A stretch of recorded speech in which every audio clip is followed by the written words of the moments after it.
Nous en sommes maintenant rendus à la période de questions et de réponses orales.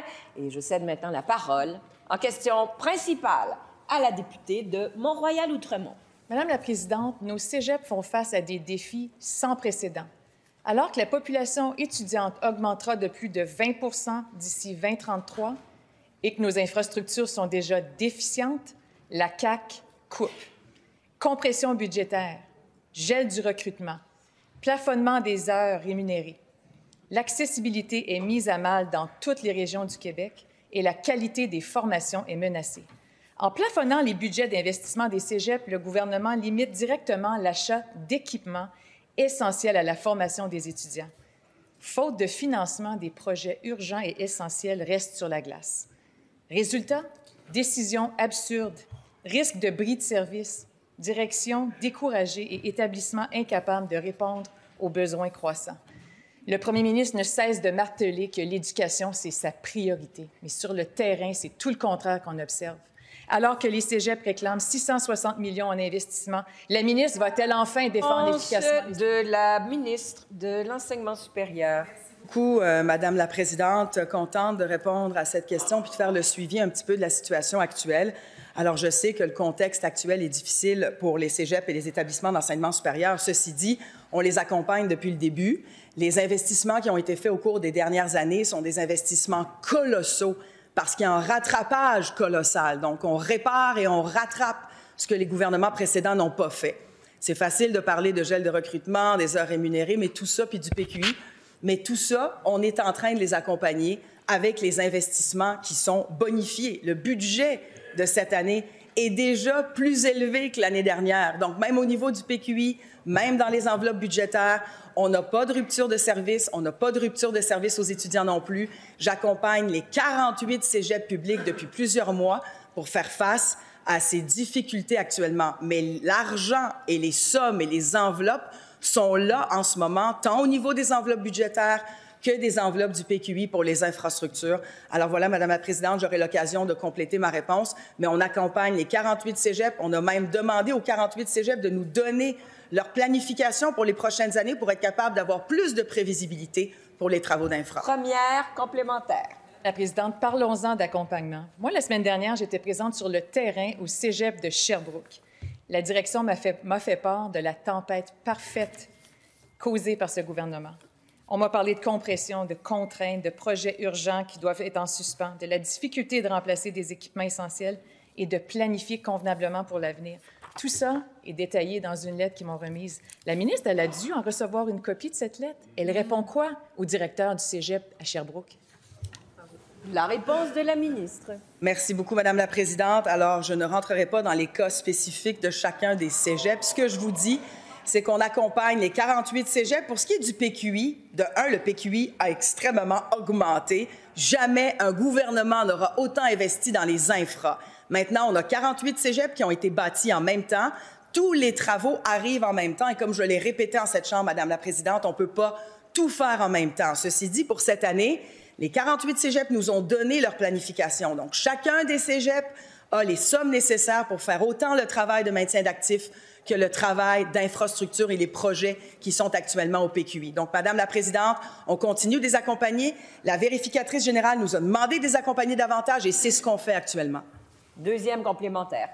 Vraiment désolant, c'est que ça touche à une valeur fondamentale, c'est l'accessibilité à l'enseignement supérieur.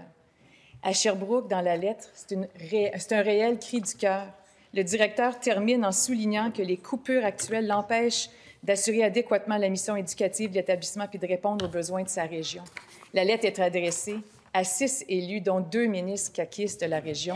J'imagine qu'ils en ont parlé entre eux, j'imagine qu'ils en ont parlé à la ministre. Quel est le plan d'action au niveau du cégep de Sherbrooke? La réponse de la ministre. Merci beaucoup, Madame la Présidente. Alors, en enseignement supérieur, encore une fois, uniquement pour cette année, l'enveloppe qui est consacrée aux infrastructures a augmenté de 11,9 et dépasse maintenant 1 milliard de dollars. Et depuis 2019, les investissements, comme je l'ai dit, au PQI ont augmenté. autant dans le réseau collégial que dans le réseau universitaire, 55 dans le réseau collégial et 25 pour le réseau universitaire. Donc, les sommes sont là. Il y a des seuils qu'on a établis pour chacun des cégeps pour suivre l'évolution des projets, suivre le coût des projets. J'ai des projets qui explosent de 2 fois le coût, de 3 fois le coût. À un moment donné, les ressources sont limitées. On va continuer de faire les projets d'infra qui sont nécessaires et le rattrapage qu'on a à faire également. Merci beaucoup, Madame la Présidente.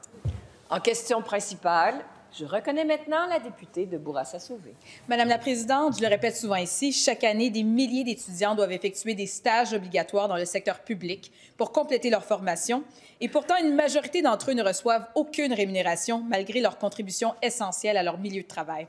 Pendant ce temps, la précarité étudiante s'aggrave, l'endettement explose et plusieurs doivent choisir entre poursuivre leurs études ou subvenir à leurs besoins. Aujourd'hui, dans notre tribune, on a des étudiantes à la maîtrise pour devenir infirmières praticiennes spécialisées. Elles sont présentes pour rappeler cette réalité parce qu'elles qui diagnostiquent et prescrivent des traitements pendant leur stage final ne sont toujours pas rémunérées. Madame la Présidente, quand est-ce que le gouvernement va enfin reconnaître la valeur du travail des stagiaires et leur accorder une rémunération juste et équitable? La réponse de la ministre de l'Enseignement supérieur. Merci beaucoup, Madame la Présidente. Permettez-moi également de saluer dans les tribunes les étudiantes, en fait, les IPS qui sont avec nous dans nos tribunes. Donc, merci d'être là. Vous faites un travail absolument nécessaire et un travail remarquable. Pour ce qui est de la rémunération des stages, comme je l'ai répété en Chambre, comme j'en ai discuté abondamment avec les associations étudiantes, on a décidé de faire des choix. Des choix qui sont exigeants, mais ce sont des choix nécessaires. On a décidé d'investir massivement dans les services publics, que ce soit en santé ou en éducation. On vient améliorer substantiellement, Madame la Présidente, les salaires et les conditions de travail dans les dernières conventions collectives qui ont été signées. On parle de 450 000 salariés du secteur de l'éducation, du secteur de la santé, du secteur des services sociaux également et de l'enseignement supérieur, ce qui veut dire qu'en fin de parcours, lorsque tous ces étudiants-là arrivent sur le marché de l'emploi, les conditions de travail et les salaires seront bonifiés. Entre-temps, on vient bien sûr les soutenir à travers des bourses, que ce soit en éducation, en santé. Pour ce qui est des IPS, on a des bourses, une bourse de 60 000 $ qui est offerte aux étudiantes pour les soutenir durant leur parcours universitaire. Donc, tout le parcours universitaire est soutenu avec des bourses de 60 000 $. Donc, encore une fois, je le répète, on va continuer de soutenir les étudiants à travers... complémentaire. La Présidente, d'abord, la bourse dont la ministre parle ne couvre pas la période des stages. On parle de stages qui durent plus de 6 mois, alors que ce sont des professionnels qui ont des responsabilités parentales ou de proche aidance.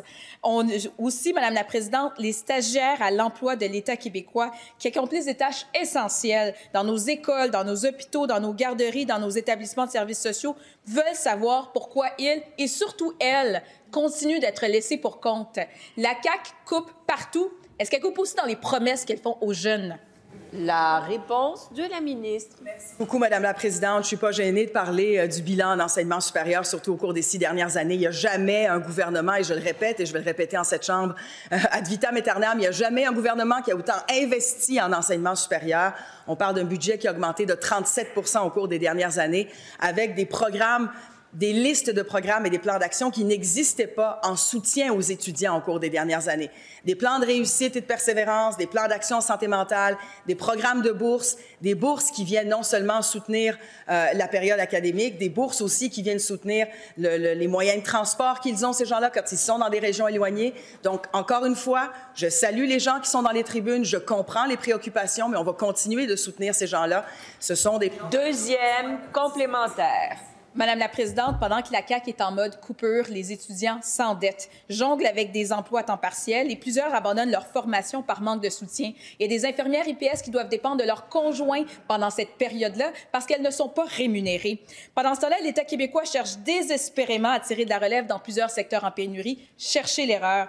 Madame la Présidente, quand est-ce que la CAQ va enfin étudier, écouter les étudiants et s'assurer que tous les stages obligatoires dans le secteur public soient payés? La réponse de la ministre. Beaucoup, Madame la Présidente. Encore une fois, comme je l'ai mentionné, on a décidé d'investir massivement dans les services publics. Jamais un gouvernement ne l'a fait. Donc maintenant, quand ces gens-là sont sur le marché du travail, sont sur le marché de l'emploi, ils vont être capables d'avoir des salaires bonifiés, des conditions de travail bonifiées. On va continuer de soutenir à travers les différents programmes les étudiants. Maintenant, vous parlez de taux d'endettement. Madame la députée, on a plafonné les droits de scolarité à 3 %. Le plafonnement de 3 %, on a des droits de scolarité qui sont les plus faibles en Amérique du Nord, pas juste au Québec et au Canada. Les droits de scolarité sont les plus faibles en Amérique du Nord. On a un programme d'aide financière aux études qui est un programme qui est extrêmement généreux, qui vient en soutien à tous les étudiants.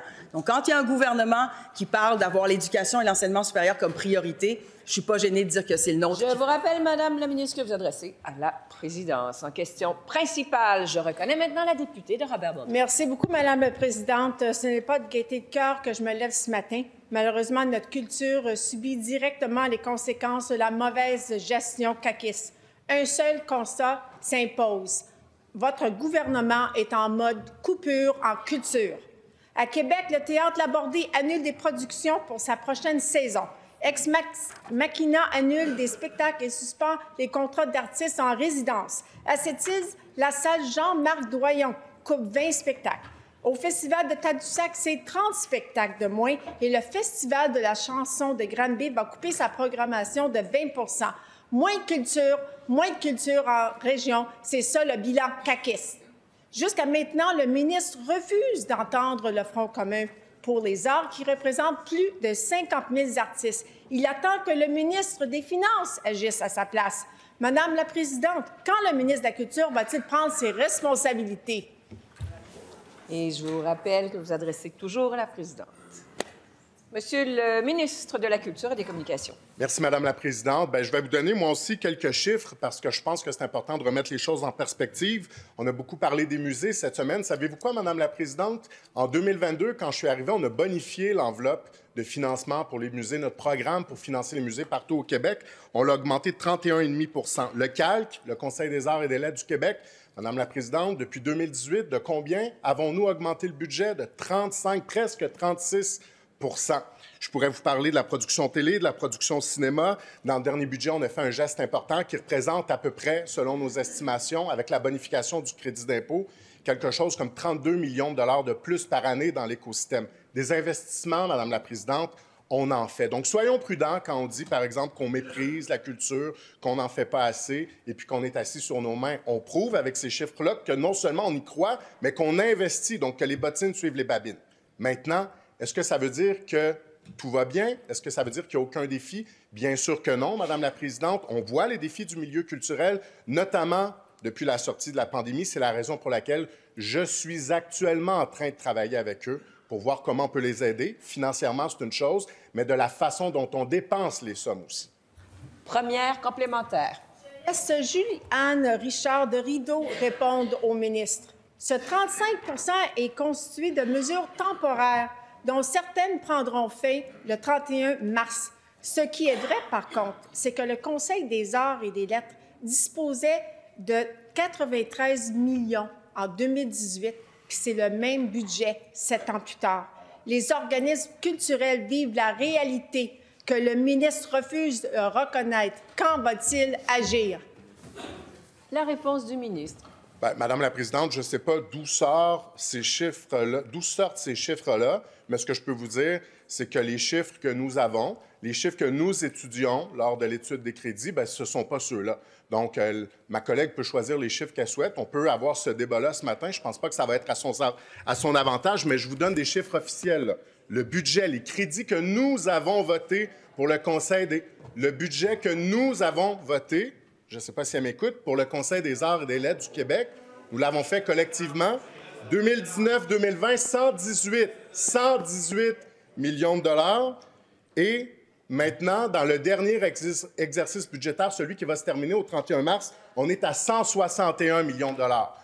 Deuxième complémentaire. Madame la Présidente, il a mentionné lui-même le 35 %. Là, j'arrive au musée. Alors qu'on ignore combien coûtera vraiment le Musée national de l'histoire du Québec, le Musée de la civilisation il va couper 17 postes. Le Musée de Rimouski a dû fermer ses portes au public pour une durée indéterminée. Désespéré, le gouvernement caquiste a même coupé une initiative libérale appréciée dans toutes les régions du Québec, le programme de gratuité dans les musées tous les premiers dimanches du mois. Réponse du ministre.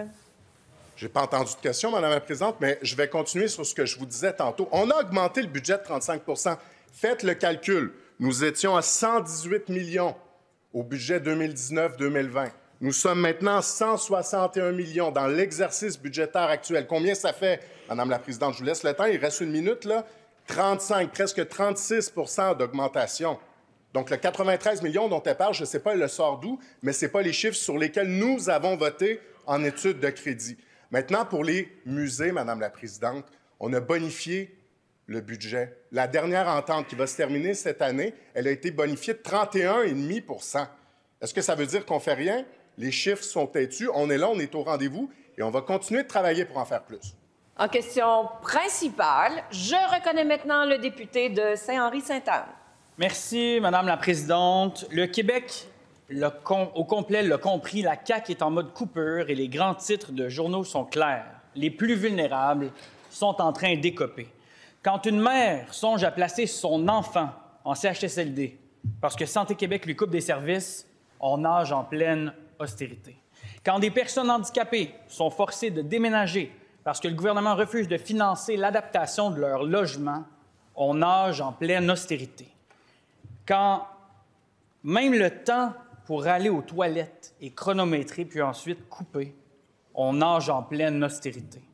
Santé Québec est là pour couper. Les Québécois l'ont déjà compris. Les plus vulnérables en payent déjà le prix. La CAQ a mis le Québec en mode austérité. Peut-elle au moins l'admettre? Bravo. Réponse de la ministre responsable des aînés. Madame la Présidente, il me fait plaisir de répondre à cette question qui concerne beaucoup les services de soutien à domicile. Puis on le sait au Québec, les services de soutien à domicile, c'est une priorité. C'est une priorité et depuis 2018, nous avons investi des milliards de dollars pour améliorer les services aux aînés, les services de soutien à domicile. Au moment où on se parle, Madame la Présidente, il y a près de 400 000 personnes qui reçoivent des soins et services de soutien à domicile. Ce n'est pas rien. C'est 10 000 personnes de plus qu'à pareille date l'année dernière. Pour le chèque emploi-service, nous sommes à près de 21 000 personnes qui bénéficient du chèque emploi-service, qui est une mesure qui est grandement appréciée, Madame la Présidente. Nous avons augmenté le budget du chèque emploi-service cette année. Nous avons environ 1 200 personnes de plus que l'année passée, à pareille date, qui bénéficient du chèque emploi-service. On doit préserver ça. Santé Québec a ses orientations de maintenir des services de soutien à domicile de qualité. Santé Québec a le rôle d'évaluer les besoins et de donner des services et de protéger. Première complémentaire. Madame la Présidente, c'est bien beau tout ça, mais que la ministre se rende là, auprès de François Fournier, au corps brûlé à 80 % et qui perd des services, expliquer ce qu'elle vient d'expliquer, qu'elle se rende auprès de Jacques Bisson, paraplégique à Saint-Jean-sur-Richelieu, qui va perdre son logement, ou encore auprès de Marie-Ève Gagnon, qui perd l'aide pour son fils lourdement handicapé, qu'il se rende au gouvernement expliquer ça aux milliers de Québécois et aux Québécoises qu'il n'y en a pas de service. La réponse de la ministre. Madame la Présidente, il y a des services de soutien à domicile au Québec, je l'ai mentionné. Il y a de plus en plus de personnes à chaque année qui reçoivent des services de soutien à domicile, puis on doit continuer à augmenter ce nombre de personnes. Il y a 3 choses que je suis en lien avec le soutien à domicile. Le nombre de personnes desservies, le nombre d'heures qui sont attribuées, le nombre d'heures de services qui sont attribués pour répondre aux besoins individuels de chacune de ces personnes et la diminution de la liste d'attente. C'est là-dessus qu'on travaille, Madame la Présidente. C'est pas parfait, nos services de soutien à domicile au Québec, mais franchement, on n'a pas à avoir honte des services qu'on donne ici au Québec. Et puis, je suis tout à fait empathique des personnes qui ont besoin Deuxième complémentaire. Madame la Présidente, j'entends ce que vient de dire la ministre, mais le problème, c'est que dans les faits, on ne le voit pas sur le terrain, ce qui est expliqué là. Les gens sonnent l'alarme, les gens, leurs services diminuent. Ça, c'est un fait, là, c'est dans le journal des vrais cas réels, des vraies vies. On a des sous-ministres qui disent qu'ils vont rappeler à l'ordre Santé Québec, on le voit dans les journaux, mais il n'y a rien qui bouge. que la ministre mette son pied à terre une fois pour toutes et qu'elle exige à Santé Québec d'arrêter de punir les plus vulnérables. La réponse de la ministre. Madame la présidente, c'est vrai, puisqu'on m'ouvre la porte sur le sous-ministre, M. Daniel Parry, c'est vrai que M. Parry a envoyé une consigne claire à Santé Québec et c'est vrai que ça a fait une différence auprès de plusieurs établissements. Alors, nous suivons la situation de près. Pour moi, comme ministre responsable des aînés, responsable du service de soutien à domicile, je veux qu'on continue d'augmenter nos services de soutien à domicile, mais il faut que ça soit vraiment en fonction des besoins de chaque personne. Et je suis désolée que pour certains patients, ils puissent avoir eu une évaluation qui n'est pas à leur satisfaction. Mais c'est le rôle de Santé Québec, c'est le rôle des intervenants, des professionnels, d'évaluer et de réévaluer les services. En question principale, je reconnais maintenant le député de Jean Talon. La parole est à vous, monsieur, on vous écoute. Jean Lesage. Je reprends. En question principale, je reconnais maintenant le député de Jean Lesage. Merci beaucoup, Madame la présidente. La culture québécoise traverse une crise financière sans précédent. La mobilisation du milieu est sans précédent et la responsabilité du ministre, elle est sans précédent, le ministre de la Culture. Une vingtaine de postes abolis au Musée de la Civilisation, fini les musées gratuits pour tous un dimanche par mois, le Musée régional de Rimouski ferme, le Carrousel du film de Rimouski fait faillite, l'Orchestre métropolitain annule 2 spectacles, Ex Machina suspend ses activités de création, 2 théâtres de Québec coupent dans leur programmation, le Festif se demande comment il va boucler son budget, la TOU doit renvoyer 30 % de son personnel, et ça, c'est juste depuis le début de l'année. Le milieu des arts ne demande pas grand-chose. 39 millions de plus au calque, rendre ça permanent, l'indexer, faire de la culture une priorité. Merci, bonsoir. Le ministre va-t-il au moins essayer de convaincre le ministre des Finances de répondre positivement aux demandes du Front commun pour les arts? La réponse du ministre de la Culture et des Communications. Madame la présidente, le député de Jean Lesage me demande si je vais faire ma job. Je pense que ma job, je la fais à tous les jours. Donc, c'est une évidence qu'on travaille avec le milieu pour voir comment on peut relever plutôt les défis qui sont devant eux. Madame la présidente, je pense que c'est important de nommer les choses. C'est important d'avoir un débat sur les bonnes bases. Du financement en culture, il y en a. Il y en a beaucoup plus qu'il y en a déjà eu dans le passé, d'ailleurs. On est au rendez-vous financièrement. Les données dont je vous ai parlé tantôt, ce sont des données officielles. Ce n'est pas une opinion que j'émets ici, ce n'est pas une vue de l'esprit, ce sont des chiffres. Les budgets augmentent. Maintenant, est-ce que ça veut dire qu'il n'y a pas de défis? Ça, c'est un débat intéressant, c'est une discussion intéressante. Des défis, il y en a. C'est la raison pour laquelle je travaille actuellement avec les groupes pour voir comment on peut les aider. Financièrement, c'est une chose. Ils nous font des demandes, on les a bien entendues. On est en train de regarder comment on peut relever ces défis-là. Mais deuxièmement, comment on dépense ces sommes-là. Pas qu'elles sont mal dépensées, mais comment on peut s'assurer, comme ils nous demandent, que ça se rende bien sur le terrain, qu'on puisse soutenir leur mission sur le terrain. C'est ce que je fais depuis déjà plusieurs semaines, Madame la présidente. C'est ce qu'on va continuer de faire avec eux. On va accélérer le rythme au cours des prochaines semaines. Première complémentaire.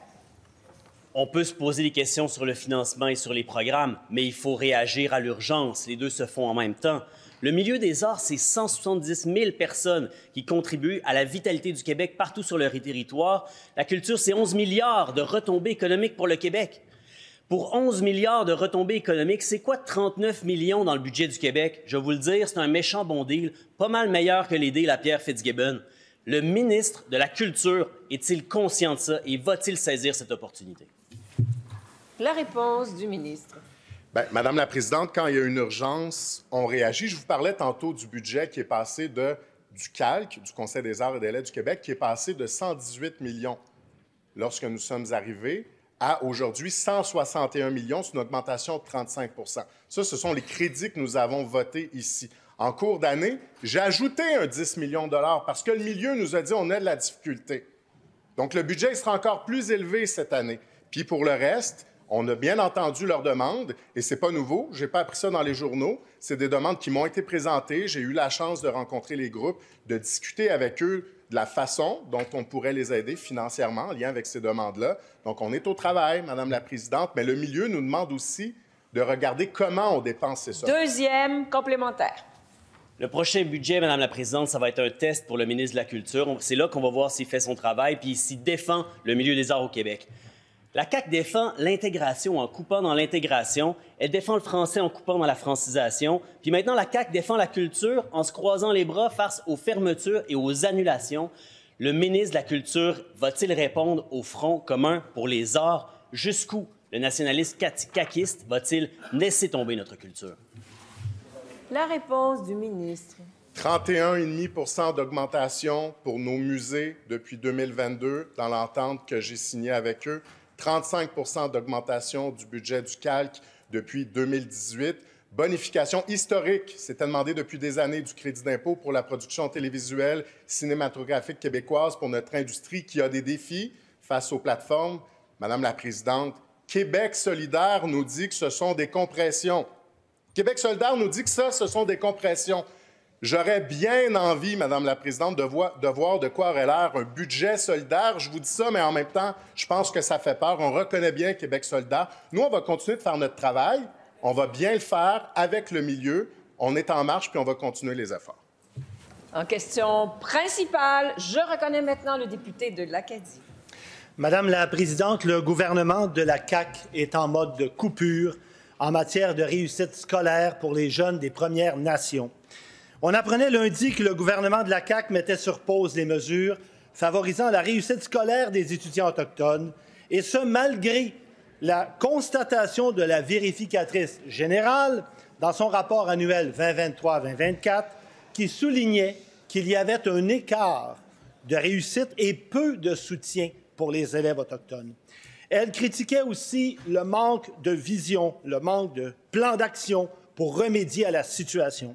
Après avoir pris acte du rapport, le gouvernement de la CAQ décide de mettre sur pause le financement des programmes visant la réussite scolaire des Premières Nations. Cherchez l'erreur.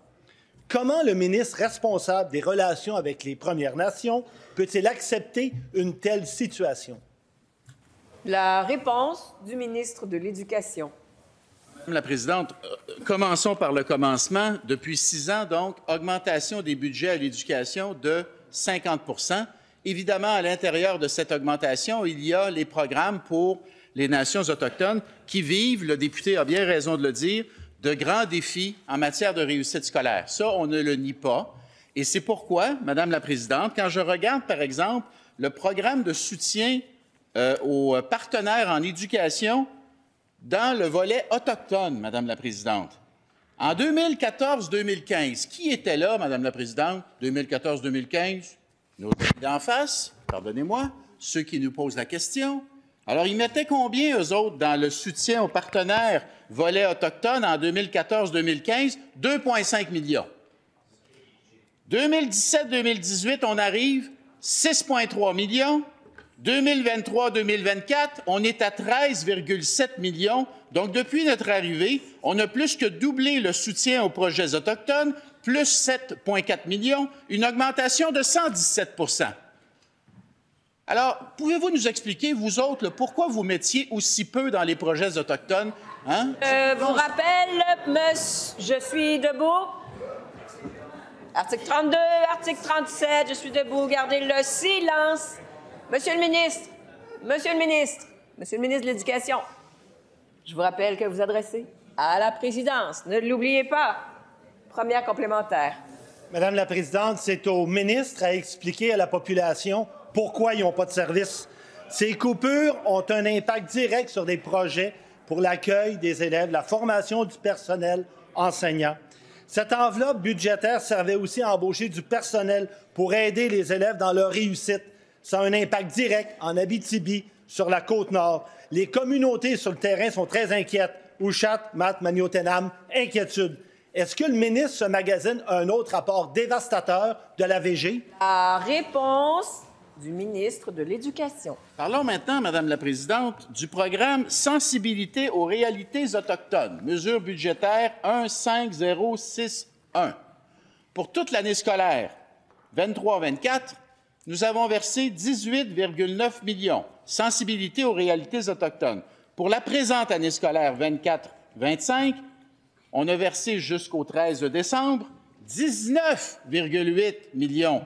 Donc, l'année n'est pas terminée. On a arrêté ça effectivement au mois de décembre. Ça fait partie des mesures que nous demandons. Mais on a quand même, jusqu'en décembre, dépensé plus que pour toute l'année passée pour le financement des réalités autochtones. Voilà, c'est ça la réalité. Deuxième complémentaire. Parlons-en de la réalité. Je vais laisser une autre chance au ministre. On apprend par Radio-Canada qu'il n'y a pas eu de consultation avant cette décision. Un instant. Rappel au décorum ici, gardez le silence. On a bien entendu la réponse et maintenant, j'aimerais bien entendre la question. C'est une question de respect des deux côtés. Monsieur le député, allez-y. Alors, on apprend par Radio-Canada qu'il n'y a pas eu de consultation en lien avec ces coupures. Ça va toucher 25 des jeunes qui fréquentent l'école. Ça démontre aussi que la réussite scolaire des jeunes autochtones a très peu de valeur pour la CAQ. Est-ce que le ministre va enfin suivre les recommandations de la vérificatrice générale? La réponse du ministre responsable des relations avec les Premières Nations et les Inuits. Merci beaucoup, Mme la Présidente. Je vais continuer ce que mon collègue a débuté parce qu'on travaille en équipe. Une première fois au Canada, on a des milieux de vie étudiants autochtones. On en a fait 3, 2 qui sont présentement sur place. Sept-Îles, Trois-Rivières, Québec s'en vient, jamais vu. Quand mon collègue parle de rapport dévastateur, mon Dieu, que je serais prudent à sa place. Savez-vous pourquoi, Mme la Présidente? Si on a une commission, on vient, c'est parce qu'ils étaient au pouvoir pendant des années, les libéraux. Il faudrait peut-être se le rappeler des fois. Moi, je serais un peu gêné ce matin, Mme la Présidente. Pas de commentaires après les réponses. En question principale, je reconnais maintenant le député de Tachereau. Merci, Madame la Présidente. Avec l'élection fédérale qui s'en vient, on va se le dire, il serait temps que la CAQ se bouge dans le dossier du tramway.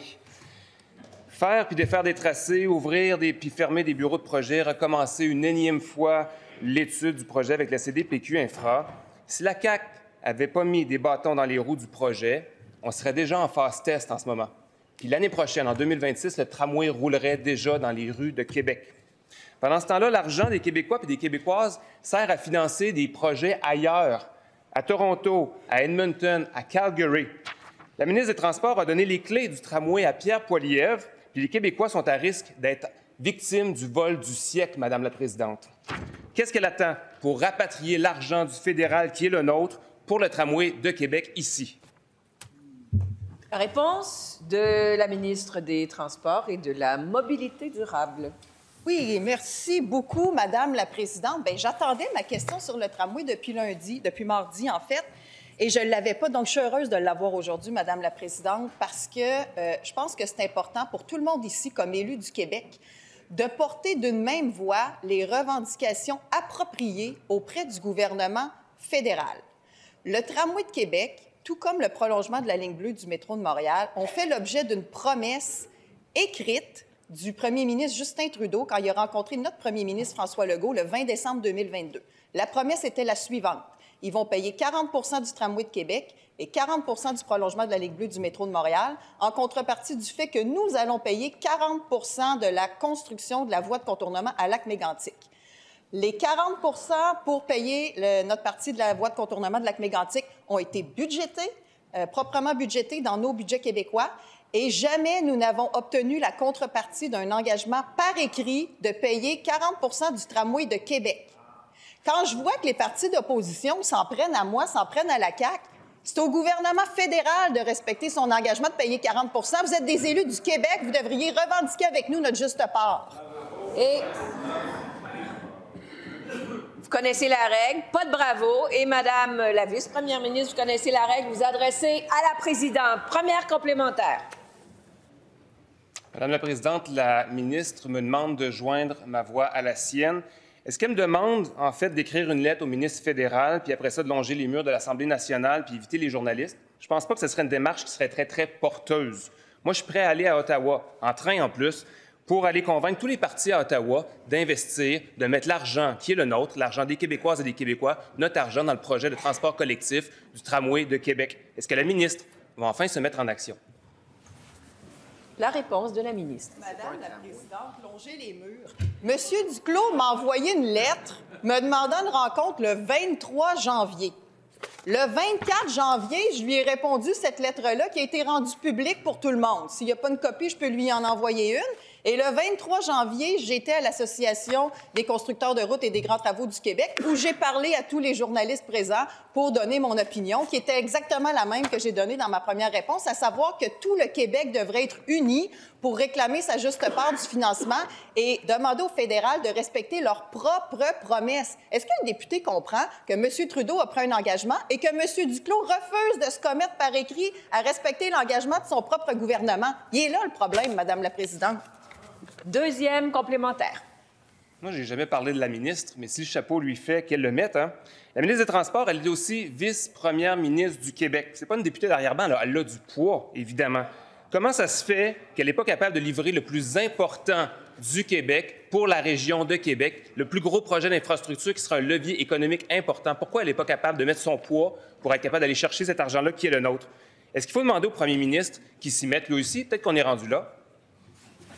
La réponse de la ministre. Madame la Présidente, je voudrais rappeler au député de Taschereau qui était présent, lui, dans les couloirs de l'annonce du 16 décembre dernier, qu'on a confirmé l'avancement du projet de tramway. Il était là à la sortie, là, en train de se cromer avec les journalistes pour dire que c'était une bonne nouvelle. Donc, je lui rappelle ses propres déclarations du 16 décembre. Il se réjouissait que la CAQ faisait enfin avancer le projet de tramway. Pour le reste, Madame la Présidente, le gouvernement fédéral a pris un engagement et le ministre fédéral à Québec, l'élu de Québec du gouvernement fédéral de M. Trudeau, refuse de respecter l'engagement de son propre gouvernement. Alors, encore une fois, Madame la Présidente, l'entièreté des gens au Québec devraient unir leur voix et demander au fédéral de respecter son engagement, de payer 40 du tramway, 40 de la ligne bleue et pourquoi pas d'appuyer notre projet de troisième lien à Québec qui est un projet... Question principale. En question principale, je reconnais maintenant le député de Jean Talon. L'administration américaine, sous Joe Biden, a mis en place un vaste programme d'investissement dans les énergies renouvelables et l'économie verte. Avec l'Inflation Reduction Act, les Américains ont accordé des subventions et des crédits d'impôt par centaines de milliards pour attirer des entreprises, notamment dans le secteur des véhicules électriques. Et c'est en réponse à cette loi-là, c'est pour compétitionner avec les Américains, que les Québécois ont investi autant dans Northvolt. Au premier jour de sa présidence, la nouvelle administration Trump a annulé des dizaines de décrets, dont le décret 14082 d'application de l'Inflation Reduction Act. Il a aussi adopté un autre décret, Unleashing American Energy, où il énonce clairement sa volonté de mettre fin immédiatement à toutes les subventions prévues par l'Inflation Reduction Act. Revenons au Québec, puisque le gouvernement lui-même a dit que ces subventions à Northvolt étaient en miroir à ce qui se passait aux États-Unis et que ces incitatifs aux États-Unis n'existent plus. Ma question à la ministre, va-t-elle maintenir, oui ou non, les subventions à Northvolt? À réponse de la ministre de l'Économie, de l'Innovation et de l'Énergie. Oui, Madame la Présidente. Eh bien, je vois que le Parti québécois se soucie de la santé financière des entreprises américaines. Nous, ce qui nous interpelle à plus courte échéance, c'est la santé économique des entreprises québécoises. On est conscient que le cadre réglementaire pourrait changer si les déclarations du président Trump étaient mises en œuvre. On sait que durant la campagne électorale, il s'est avancé pour dire que l'IRA, l'Inflation Reduction Act, ne serait plus en vigueur. Maintenant, il faut voir dans quelle mesure ces déclarations-là pourraient être mises en place. Il n'est pas acquis que les déclarations du président vont pouvoir être suivies d'actions à l'image de ce qu'il a énoncé. Donc, il faut voir si ça tiendra la route, d'une part, sur le plan juridique, et également, il faut voir qu'il y a énormément de milliards de projets qui ont été financés déjà avec ce programme. Alors, on va surveiller l'évolution de la situation, tant sur le plan juridique que sur le plan économique. Nos ententes référaient effectivement à ce programme de l'IRA pour ce qui est de la subvention, du soutien financier à Northvolt. Première complémentaire. Oui, le gouvernement de la CAQ a investi dans la santé financière d'entreprises suédoises. Parce que dans les 710 millions investis jusqu'à maintenant, il y en a 270 millions, centaines de millions dans l'entreprise mère en Suède sans garantie. Je n'ai pas entendu de réponse. Il y a une chose qui est sûre, le président des États-Unis vient d'annoncer qu'il allait mettre fin à tout le régime de subvention de l'Inflation Reduction Act. Quelle est la planification? Est-ce qu'on peut avoir un petit peu de transparence? Qu'est-ce que va faire le Québec? La réponse de la ministre. Oui, Madame la Présidente. Alors, l'entente avec Northvolt prévoit que s'il y a la mise en place du Inflation Reduction Act aux États-Unis, eh bien, qu'il y aurait un effet miroir au Québec pour le projet. Donc, en termes de soutien gouvernemental avec le fédéral, on va se trouver à équivaloir le niveau d'appui qu'il y a avec l'Inflation Reduction Act. Maintenant, si ce programme est révisé et qu'il n'est plus en vigueur, eh bien, notre entente avec le Northvolt va refléter ce changement de donne. Mais comme je disais tout à l'heure, on est à regarder la situation, voir dans quel sens ça va évoluer. Et puis, s'il n'y a plus ce programme-là, eh bien, on devra se faire le reflet également de ce changement de la donne. Deuxième complémentaire. Oh, est-ce qu'on a un début de réponse? Donc, les Québécois veulent comprendre ce que la ministre vient de dire, bien comme il faut. Le président américain a annoncé qu'il allait mettre fin aux subventions, qu'il allait mettre fin au Green New Deal. Est-ce qu'on vient d'entendre la ministre dire que le Québec va considérer la même chose ou est en train de considérer la même chose? Est-ce qu'elle peut dire oui ou non? Est-ce qu'elle va reconsidérer les subventions à Northvolt compte tenu de ce que l'administration américaine vient d'annoncer? La réponse de la ministre. Oui, Madame la Présidente. Bien, on est dans un climat empreint d'incertitude, tant sur les tarifs douaniers potentiels que sur l'avenir du projet de l'IRA. Donc, en ce qui a trait aux tarifs douaniers, comme on sait, on va réagir face à des faits et non pas face à des déclarations ou encore à des tweets. Et en ce qui a trait à l'Inflation Reduction Act, bien, on va suivre la même logique, à savoir que s'il y a des changements qui sont apportés par l'administration américaine à ce programme, eh bien, notre approche va refléter ces changements. C'est ce qui était prévu dans l'entente et c'est ce qui sera suivi comme règle et comme approche pour la suite des choses. Donc, voilà, on est dans l'expectative et on surveille la situation, bien sûr, très attentivement. En question principale, je reconnais maintenant la députée de Notre-Dame-de-Grâce. Madame la Présidente, aujourd'hui, je me lève au nom des organismes communautaires qui, à chaque jour, font des miracles avec très peu de ressources. Maintenant, s'ajoute un énième combat, celui de défendre leurs locaux sous menace de fermeture. Le Centre de services scolaires de Montréal a déjà récupéré des locaux à Saint-Michel, Parc Ascension et le Hochelaga-Maisonneuve. Puis, c'est le tour du centre communautaire à Hansik et des douzaines d'organismes risquent de se retrouver sans toit et sans solution. Pourtant, ce sont des endroits où les parents peuvent suivre des cours de français pendant que leurs enfants ont accès à une garderie, puis finalement pour repartir avec la nourriture et des vêtements, et ce, avec un seul billet de transport collectif. C'est très efficace. Madame la Présidente, que répond la ministre à ces familles vulnérables qui peinent à joindre les deux bouts? La réponse de la ministre responsable de la solidarité sociale et de l'action communautaire. Merci beaucoup, Madame la Présidente, et je souhaite une très bonne année parlementaire à ma collègue de la première opposition, qui pose toujours des questions intéressantes. Et bien sûr que la situation des organismes communautaires qui vivent certaines difficultés là, de logement me tient à cœur et je travaille extrêmement fort pour trouver des solutions qui seront pérennes, Madame la Présidente. Je veux cependant rappeler, parce que la députée a mentionné que les organismes étaient en situation financière difficile, mais je vais me permettre de ressortir un tableau que j'ai déjà utilisé et qui est toujours très d'actualité, qui démontre le financement des organismes communautaires depuis que nous sommes en poste.